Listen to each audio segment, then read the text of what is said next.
على سيد الرسل وخاتم الأنبياء.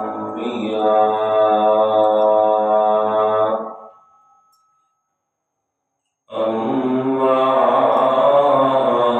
بعد فأعوذ بالله من الشيطان الرجيم.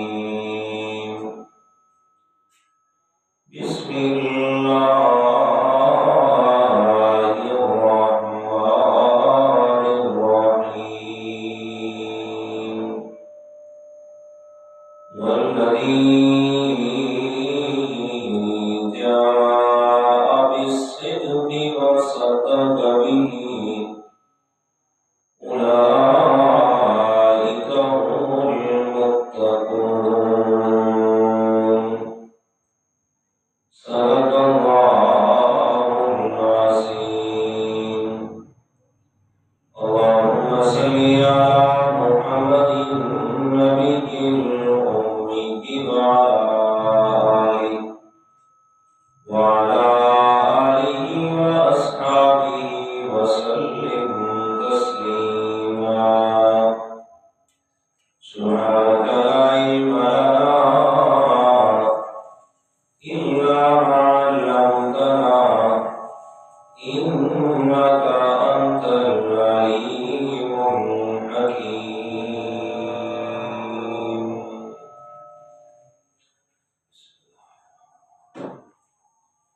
گرامی قدر سامعین،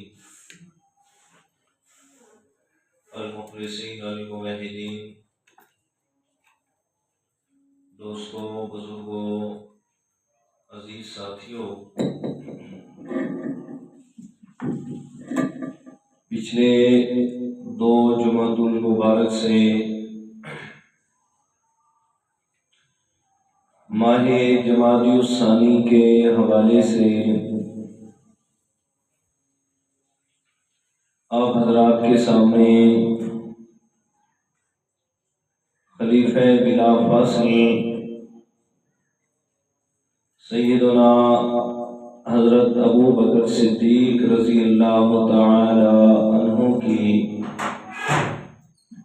شان اور عظمت کو شروع کرنے کی سعادت حاصل کی ہوئی ہے۔ کچھ باتیں آپ حضرات کے سامنے پچھلے 2 جمعوں میں عرض کر چکا ہوں۔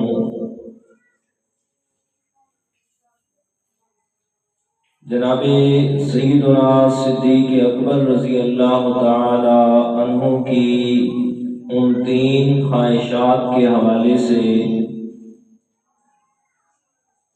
جو انہوں نے پیارے پیغمبر جناب محمد رسول اللہ صلی اللہ علیہ وسلم کی محفل میں آپ صلی اللہ علیہ وسلم کے سامنے عرض کی تھی، ان میں سے پہلی کہ النظر الی وجہ رسول اللہ صلی اللہ علیہ وسلم، اور دوسری کہ ان یکون بنتی تحت رسول اللہ صلی اللہ علیہ وسلم۔ ان دونوں کو آپ حضرات کے سامنے عرض کر چکا ہوں۔ اور تیسری خواہش تھی کہ انفاق مالی علی رسول اللہ صلی اللہ علیہ وسلم، کہ میری تیسری بڑی خواہش یہ ہے کہ مال میرا ہو اور ہاتھ آپ صلی اللہ علیہ وسلم کا ہو، اور آپ اللہ تعالیٰ کے راستے میں میرے مال کو خرچ کرتے جائیں، پیچھے کچھ بھی نہ رہے، سب کچھ آپ کے کہنے پہ اللہ کے راستے میں قربان کرنا۔ فرمایا یہ بھی میں ابو بکر صدیق کی بڑی خواہش اور تمنا ہے۔ اور پھر بالکل اسی طرح ہی ہوا کہ جناب سیدنا صدیق اکبر رضی اللہ تعالی عنہ جب مسلمان ہوئے تو بہت بڑا کاروبار ہے کپڑے کا، اور مکہ کے سرکردہ لوگوں میں آپ کا شمار ہے مالی اعتبار سے بھی۔ اور پھر سیدنا صدیق اکبر رضی اللہ تعالی عنہ نے اپنا مال خرچ کرنا شروع فرمایا، کرتے گئے، کبھی غلاموں کو خرید کر آزاد کرنا، اور کبھی غریب مسلمانوں کی اعانت کرنا، اور پھر جب ہجرت فرما کے مدینہ منورہ پہنچے تو مسجد نبوی کی جگہ خرید کر اللہ تعالیٰ کی رضا کے لیے اسے وقف کرنا۔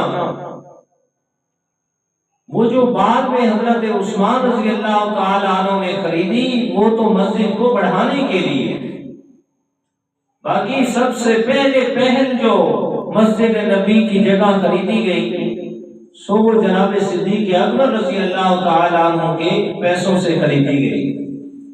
اور پھر آگے چل کے غزوہ تبوک کے موقع پر جناب سیدنا صدیق اکبر رضی اللہ تعالی عنہ اپنے گھر کا سارا مال، یہاں تک کہ دیواروں پہ سوئی کے لیے بھی ہاتھ مار رہے ہیں کہ کوئی سوئی بھی میرے گھر میں باقی نہ رہ جائے۔ اور پھر سوئی تو اپنی جگہ پہ رہ گئی، جو زیب تن اعلیٰ لباس کیا ہوا ہے اور میں وہ اعلیٰ لباس بیچ کے اور کاٹ کا لباس خرید کے وہ زیب تن کیا اور کانٹوں سے بٹنوں کی جگہوں کو بند کیا اور سب کچھ لے کے اللہ کے پیارے پیغمبر کی محفل میں آ گئے۔ آپ علیہ الصلوۃ والسلام نے پوچھا ابو بکر بتاؤ کیا لائے اور کیا گھر میں چھوڑ کے آئے؟ فرمایا یا رسول اللہ جو کچھ تھا وہ سب کچھ آپ کے قدموں میں، اور گھر میں صرف اللہ اور اس کے رسول کا نام چھوڑ کے آیا ہوں۔ آپ علیہ الصلوۃ والسلام نے سب کچھ قربان فرمایا۔ اور پھر اسی اسلام میں جناب صدیق اکبر رضی اللہ تعالی عنہ میرے پیارے پیغمبر کی محفل میں بیٹھے، فرمایا اچانک سے حضرت جبرائیل علیہ السلام آتے ہیں اور آ کر عجیب منظر ہے۔ آپ علیہ الصلوۃ والسلام نے دیکھا کہ حضرت جبرائیل نے ٹاٹ کا لباس پہنا ہوا ہے۔ آپ نے فرمایا جبرائیل آج یہ کیا ماجرا ہے، ٹاٹ کا لباس کیسا؟ فرمایا یا رسول اللہ آپ ذرا آسمانوں کی طرف دیکھیے گا۔ آسمان کی طرف دیکھا تو بے شمار فرشتوں نے وہی ٹاٹ کا لباس زیب تن کیا ہوا ہے۔ آپ علیہ الصلوۃ والسلام نے فرمایا جبرائیل کچھ سمجھ نہیں آئی، یہ کیا ماجرا ہے؟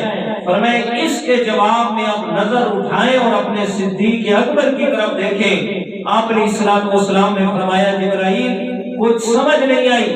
فرمایا یا رسول اللہ جب سے صدیق اکبر رضی اللہ تعالی عنہ نے اعلیٰ لباس بیچ کے یہ ٹاٹ کا لباس زیب تن فرمایا ہے، اللہ تعالیٰ کو یہ ادا اتنی پسند آئی کہ آسمان کے فرشتوں میں اعلان فرمایا کہ آپ سب نے بھی جناب صدیق اکبر کی نقالی کرنی ہے اور انہی کی طرح ٹاٹ کا لباس پہننا ہے۔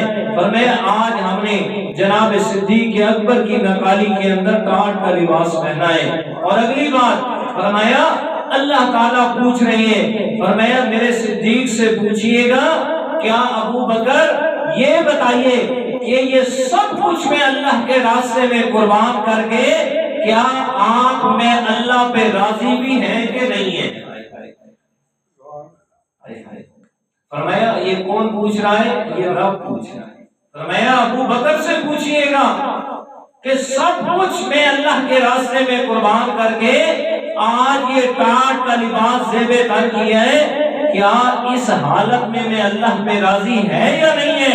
حضرت ابو بکر صدیق زاروں قطار رو رہے ہیں اور کہتے ہیں یا رسول اللہ انا الربی راضٍ، انا الربی راضٍ، اگر سب کچھ لے کے میرا رب راضی ہو جائے تو میں ابو بکر کو اور کیا چاہیے؟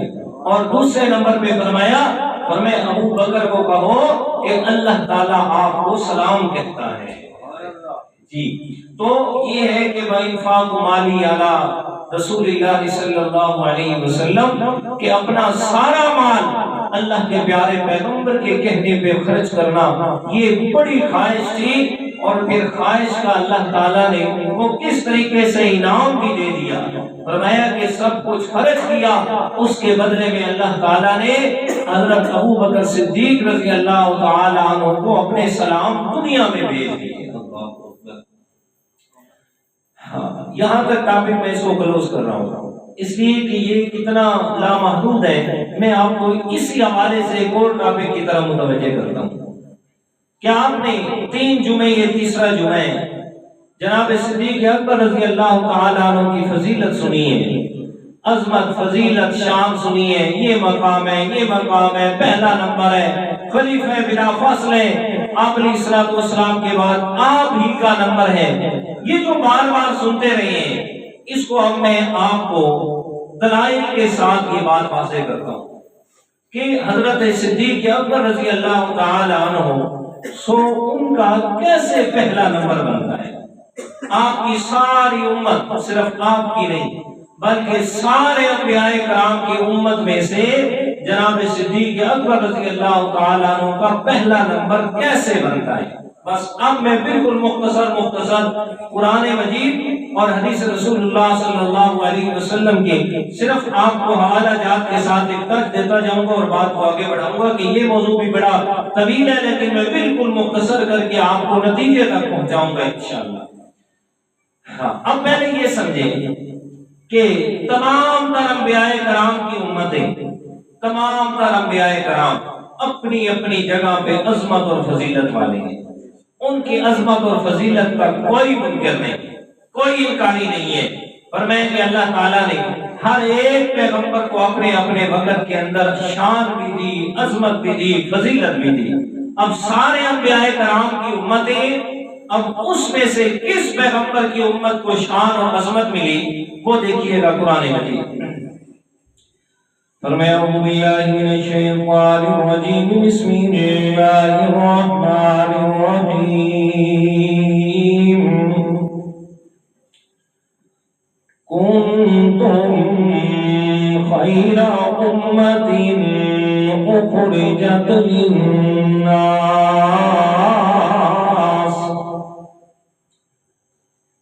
جناب پیارے پیغمبر سیدنا حضرت ابراہیم علیہ السلام بیت اللہ شریف کی تعمیر فرما رہے ہیں، اور اس تعمیر کے دوران حضرت اسماعیل علیہ السلام مزدور بن کے کام کر رہے ہیں، اور حضرت ابراہیم علیہ السلام کاریگر اور مہندس ہونے کی حیثیت سے رب کا گھر تعمیر ہو رہا ہے. قرآن مجید نے اس کا نقشہ بیان فرمایا. وَإِذْ يَرْفَعُ إِبْرَاهِيمُ الْقَوَاعِدَ مِنَ الْبَيْتِ وَإِسْمَاعِيلُ رَبَّنَا تَقَبَّلْ مِنَّا إِنَّكَ أَنْتَ السَّمِيعُ الْعَلِيمُ. فرماتے ہیں پیارے اسماعیل یہ اللہ کا گھر ہے، اس نے تعمیر ہونا ہی ہونا ہے، لیکن کام بڑا اعلیٰ کر رہے ہیں، بڑا نیکی کا کام کر رہے ہیں. چلو اس نیکی کے کام میں اللہ تعالیٰ سے دعا کر لیتے ہیں. پہلی دعا فرمایا ربنا تقبل منا. مولا یہ کام تو بڑا اعلیٰ ہے، نیکی کا کام ہے تیرے گھر کی تعمیر کرنا، لیکن ہم آپ سے دعا کرتے ہیں مولا اسے ہم سے قبول فرما لے. اس لیے کہ کام جتنا بڑا مرضی ہو نیکی کا، لیکن اگر رب کی طرف سے قبولیت نہ آئے تو پھر کچھ بھی فائدہ نہیں. اس لیے یہاں مفسرین کرام نے یہ بات لکھی ہے، فرمایا جب بھی کوئی بھی کسی بھی قسم کا نیکی کا کام کر رہا ہے تو اس نیکی کے کام میں اس نیکی کرنے پر بھی رب کا شکر ادا کرے کہ یا اللہ تو نے مجھے توفیق دی ہے، تیرا شکر ہے.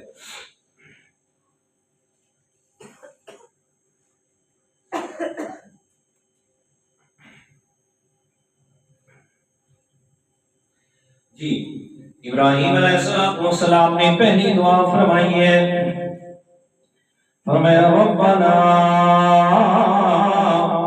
وجعلنا مسلمین لک، مولا میں آپ سے دعا کر رہا ہوں میری اولاد میں سے ایک ایسی امت بنا دینا جو مسلمین لگا، جو تیری فرما برداری کرنے والی ہو، جو تیری ہو کے رہنے والی ہو، مولا ایک امت ایسی ضرور بنا دینا۔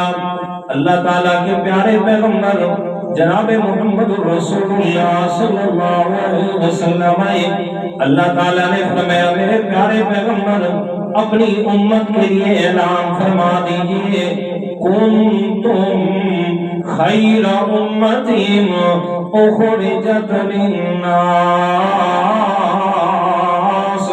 وہ جو تمہارے بابا ابراہیم علیہ السلام دعا کرتے گئے کہ میری امت میں سے ایک ایسی جماعت بنانا جو صرف تیری فرما برداری کرنے والی ہو، میں پیغمبر اپنی امت کے لیے اعلان کر رہا ہوں کنتم خیر امت، وہ میری امت ہے جسے اللہ تعالیٰ نے ساری امتوں میں سے اعلیٰ امت بنایا ہے، ساری امتوں میں سے اعلیٰ مقام عطا فرمایا ہے۔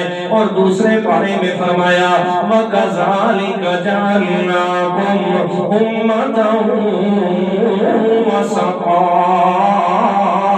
میں اللہ تعالیٰ نے اپنے پیارے پیغمبر کی امت وسط اس کو عطا فرمائی ہے، اس کو امت عطا فرمائی جو بڑی اعتدال والی امت ہے، بڑی شان اور عظمت والی امت ہے۔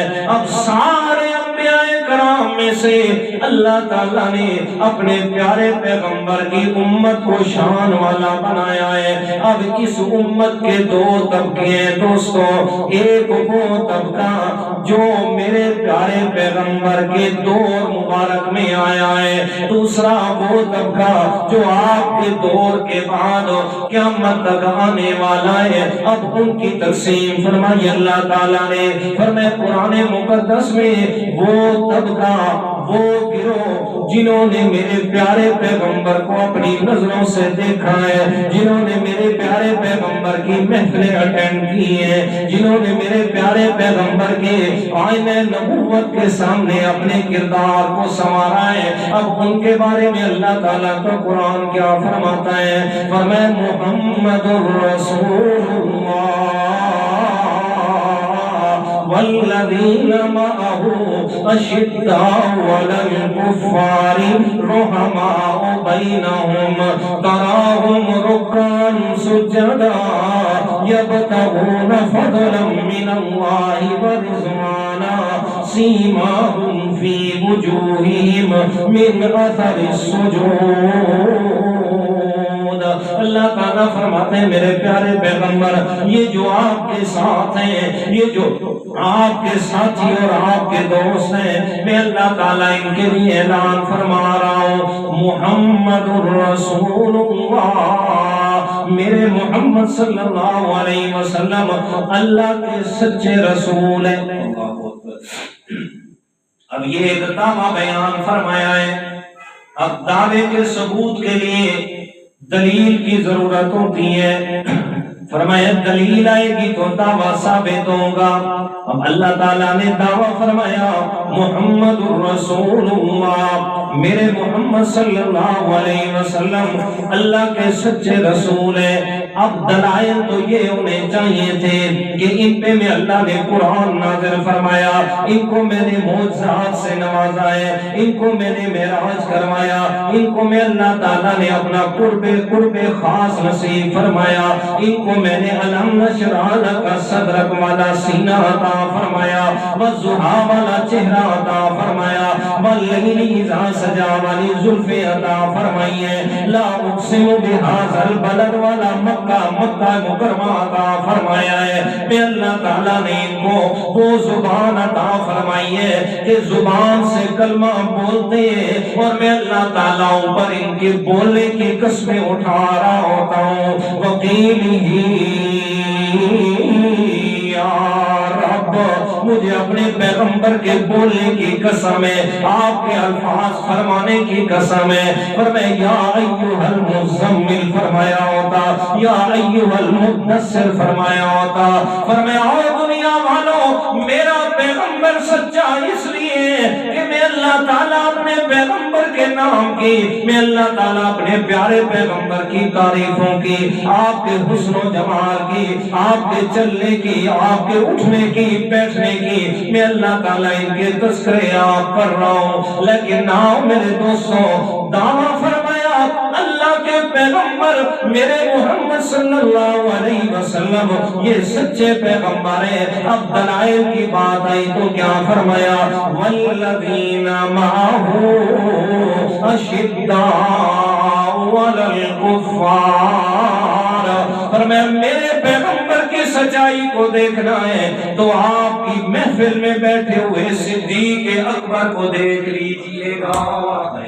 فرمایا یہ میں اللہ نے اپنے پیغمبر کے صحابہ کو اپنے پیغمبر کی نبوت اور رسالت کی دلیل بنا دیا۔ فرمایا جس کے ماننے والے اتنے اعلیٰ ہیں، بھلا وہ پیغمبر کیسے جھوٹا ہو سکتا ہے؟ بھلا وہ پیغمبر کیسے جناب غلط راستے پہ ہو سکتا ہے؟ اللہ امام محمد رحمت اللہ تعالیٰ علیہ فقہ کے بڑے امام گزرے ہیں، اللہ تعالیٰ نے بڑا حسن و جمال عطا فرمایا تھا۔ ایسے ذہن میں بات آ گئی، اتنا حسن و جمال کہ امام محمد رحمہ اللہ پڑھنے کا شوق پیدا ہوا۔ امام اعظم امام ابو حنیفہ رحمت اللہ تعالیٰ علیہ کے پاس آتے ہیں، آگے کہتے ہیں پڑھنا چاہتا ہوں۔ امام صاحب فرماتے ہیں آپ کو پتہ نہیں ہے یہ فقہ کی درسگاہ ہے، یہ فقہ کی محفل ہے، یہاں جو آ کے داخلہ لینا چاہتا ہے قرآن کا حافظ ہونا اس کے لیے ضروری ہے۔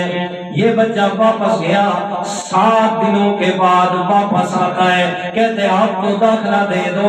وہ کہتے ہیں جناب آپ کو کہا تھا نا کہ جناب حافظ بن کے آؤ۔ کہتے جناب میں حافظ بن کے آ گیا، اتنے دنوں میں 7 دنوں میں رب کا قرآن یاد کر لیا۔ فرمایا پھر فقہ کی جناب تعلیم حاصل کی، وقت کے امام بنی ہے۔ فرمایا ایک غیر مسلم آیا، آگے امام محمد رحمت اللہ تعالیٰ علیہ کے سامنے کھڑے ہو کے کہتے ہیں بتا نوجوان تیرا کیا نام ہے؟ امام صاحب نے فرمایا میرا نام محمد بن حسن شیبانی ہے۔ اس نے کہا محمد نام ہے تیرا؟ دیکھتے ہی دیکھتے کیا کہتے ہیں قربان جاؤں چھوٹا محمد اتنا خوبصورت ہے، بڑے محمد کی کیا بات ہوگی۔ صرف دیکھا امام محمد کو، کلمہ پڑھ کے مسلمان ہو گیا۔ فرمایا میرے پیارے پیغمبر کی صداقت رسالت یہ ہے، فرمایا اولیاء کائنات والو جس کا ماننے والا صدیق اکبر ہوا کرتا ہے، جس کے ماننے والا عمر فاروق ہے، جس کے ماننے والا عثمان غنی ہے، جس کے ماننے والا حیدر کرار شیر خدا ہے، فرمایا جس کے ماننے والے ایسے طلحہ و زبیر جیسے لوگ ہیں، فرمایا جس کے ماننے والے امین الامت حضرت ابو عبیدہ بن جراح رضی اللہ تعالیٰ عنہ جیسے لوگ ہیں، فرمایا جو ماننے والے اتنے اعلیٰ ہیں بھلا اس پیغمبر کی شان کے کیا کہنے ہوں گے۔ تو یہ اللہ تعالیٰ نے اپنے پیارے پیغمبر کی امت میں سے 2 گروہ بنا دیے۔ وہ جو پہلا گروہ جنہوں نے میرے پیارے پیغمبر کی محفل اٹینڈ کر کے میرے پیارے پیغمبر سے ڈائریکٹ اسلام قبول فرمایا، وہ اعلیٰ شان والے ہو گئے، وہ اعلیٰ عظمت والے ہو گئے۔ ان کے ایمان کی گواہیاں اللہ تعالیٰ نے قرآن مجید میں دی اور کیا فرمایا؟ اولئک هم المؤمنون حقا۔ میرے پیارے پیغمبر دنیا کائنات میں اگر قیامت پر کسی نے حق اور سچ کے مومن دیکھنے ہیں تو وہ میرے پیغمبر تیرے صحابہ ہیں۔ اور سنیے گا اللہ تعالیٰ فرماتے ہیں وَلَكِنَّ اللَّهَ حَبَّبَ إِلَيْكُمُ الْإِيمَانَ وَزَيَّنَهُ فِي قُلُوبِكُمْ وَكَرَّهَ إِلَيْكُمُ الْكُفْرَ وَالْفُسُوقَ وَالْعِصْيَانَ أُولَئِكَ هُمُ الرَّاشِدُونَ۔ دنیا کائنات کے لوگوں بعد میں آنے والے پر میں اپنی مرضی سے آئے نا، اپنی مرضی سے آ کے اسلام قبول کیا، لیکن میرے پیغمبر کے صحابہ ہوئے کہ جن کے دلوں میں اللہ تعالیٰ نے خود ایمان کو رکھ دیا ہے۔ وَلَكِنَّ اللَّهَ حَبَّبَ إِلَيْكُمُ الْإِيمَانَ وَزَيَّنَهُ فِي قُلُوبِكُمْ، پر میں ان کے دلوں میں ایمان کی محبت کو بھی میں اللہ تعالیٰ نے رکھا ہے۔ وَزَيَّنَهُ فِي قُلُوبِكُمْ، اور میں اللہ تعالیٰ نے ایمان کو سہرے باندھ کے، میں اللہ تعالیٰ نے ایمان کو دلہن بنا کے اپنے پیغمبر کے صحابہ کے دلوں میں بٹھا دیا ہے۔ وَكَرَّهَ إِلَيْكُمُ الْكُفْرَ وَالْفُسُوقَ وَالْعِصْيَانَ، میں اللہ تعالیٰ نے صحابہ کرام کے دلوں میں جہاں ایمان کی محبت کو رکھا وہاں ساتھ میں کفر کی نفرت کو رکھا، جہاں سنت کی محبت کو رکھا ہے وہاں ہر قسم کی گناہ، ہر قسم کی بدعات کی نفرت کو میں اللہ تعالیٰ نے رکھ دیا ہے۔ اور اوپر سے اعلان فرمایا اولئک هم الراشدون۔ اور دنیا کائنات والوں اب اگر رشد و ہدایت کسی نے حاصل کرنی ہے تو وہ صرف میرے پیغمبر کے صحابہ سے حاصل ہونی ہے۔ اب واضح ہو گیا وہ جو میرے پیارے پیغمبر کے صحابہ وہ بعد والی امت میں سے اعلیٰ مقام عطا کیا اللہ تعالیٰ نے۔ پھر فتح اللہ خطبہ حجۃ الوداع کے موقع پہ میرے پیارے پیغمبر کے ساتھ 1,44,000 صحابہ کرام ہیں۔ آپ نے السلام کی ساری زندگی کی محنت ہے، اب 1,44,000 ہم صحابہ کرام فرمایا یہ ساری امت میں سے اعلیٰ مقام لے گئے۔ اب ان 1,44,000 صحابہ کرام میں بھی اللہ تعالیٰ نے پھر ڈویژن کی ہے، پھر تقسیم کی ہے۔ اب ان میں سے کتنے زیادہ عظمت والے اور کتنے کم عظمت والے ہیں۔ سورۃ حدید کی آیت کریمہ سنیے گا، اللہ تعالیٰ کا قرآن بیان فرماتا ہے، فرمایا اللہ يستوي منكم من أنفق من قبل الفتح وقاتل أولئك